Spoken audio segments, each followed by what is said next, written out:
One of the most brave men just died like that, but you get politicians who don't take our justice system At the Madlanga serious. Commission. Yeah, we certainly do appreciate and welcome the words of comfort and condolences offered by the Minister of Justice, Minister Kubai, to the family of Mr. van der Merwe. But, thoughts and prayers will never bring Mr. van der Merwe back to his family. Thoughts and prayers will never bring back Mpoma Fole back to his family and kids.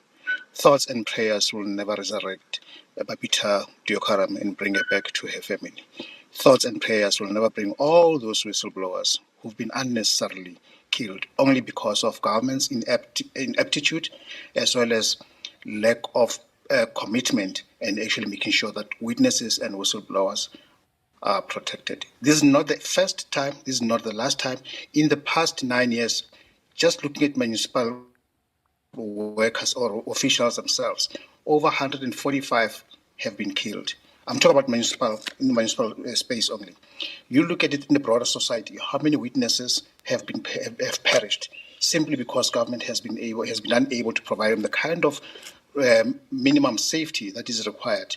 It is no excuse that the government now tells us that they had offered Mr. van der Merwe witness protection services and he declined.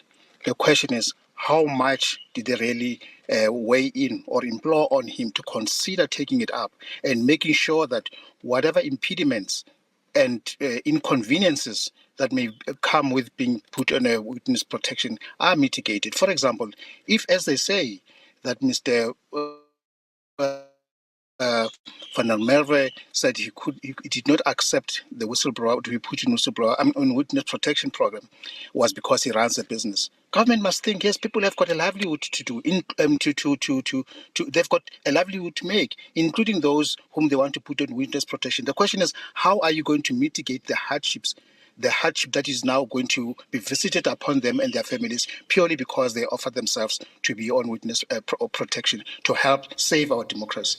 And this is a shameful moment for government to come and tell us now that, well, they offered him, he refused, so they walked away. What else did they do to try and mitigate whatever problems that may have come up or they may have been identified by Mr. van der Merwe, thus making it impossible to take up their offer? It is a shameful moment for government. We've been talking to government for the past 3 years just on the issue of the Protected Disclosure Act amendment.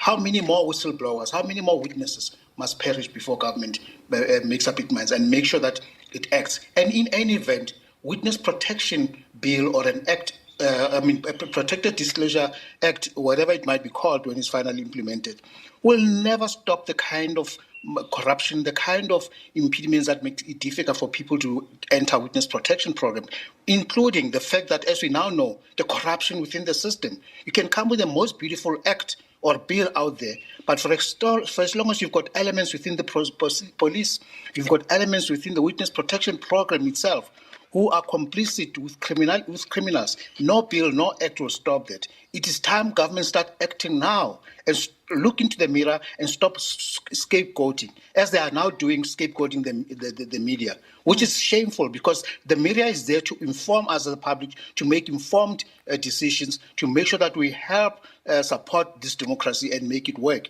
For them to now start saying they want to look into the media not covered in the Madlanga Commission, for example, it is absurd, and it is something that will never let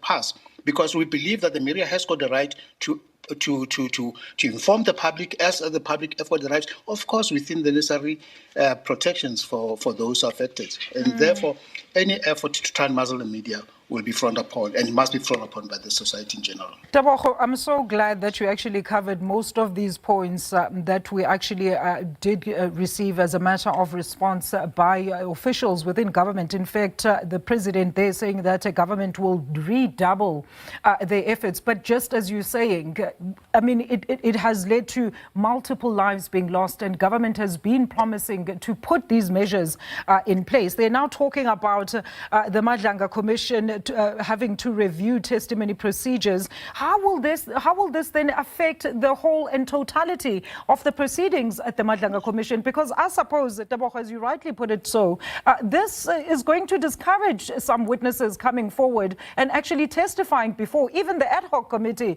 as we saw in relation to, of course, the chief of staff of the now on leave Minister of Police, Senzo Mchunu, who alleged to have been, of course, attacked or even threatened while giving testimony. Think about it. Think about it. Here you are, government saying the media knew who witness D was, and yet they didn't know. The commissioners didn't know. How absurd is that? Because we know that those who worked with witness D, they would have known who he was the minute he gave, or the head that was going to depose of any affidavits or give testimony to the commission, and they would have known that what is that all about. Action would have ordinarily be taken, whether the media knew or didn't. And by the way, our media has been so responsible that until yesterday, nobody knew the identity of witness D. Yes, they may have known, but they've kept it. The media practitioners know about certain witnesses out there, but you never hear about them being mentioned in the press. We never hear about them being mentioned or broadcast, their names being broadcasted or their details being shared with the public. Because we've got a responsible media. We've got a media that knows what needs to be published in the public interest and what needs not to be published to safeguard our democracy. Therefore, for government to come back and try and pursue that line, for us it is regrettable. And what is government doing about those people who threaten witnesses who are appearing before government? You know about Paul O'Sullivan, what he did to both Mr. Nkabinde, as well as, I can't remember who else, the two individuals that he actually threatened while they were giving testimony at the ad hoc committee. Government has never moved to actually read the Riot Act or to place a book in front of Mr. O'Sullivan. And yet they want to now the media to account. Government must start walking the talk and stop this lip service that they're giving us. Show us that you really mean to do well by this democracy. You mean to do well by the offense left behind by these unnecessary killings of witnesses and whistleblowers. Enough is enough. All right, Tebogo, unfortunately, we're out of time, so I would have loved to probe this further. But thank you so much for your meaningful contributions there.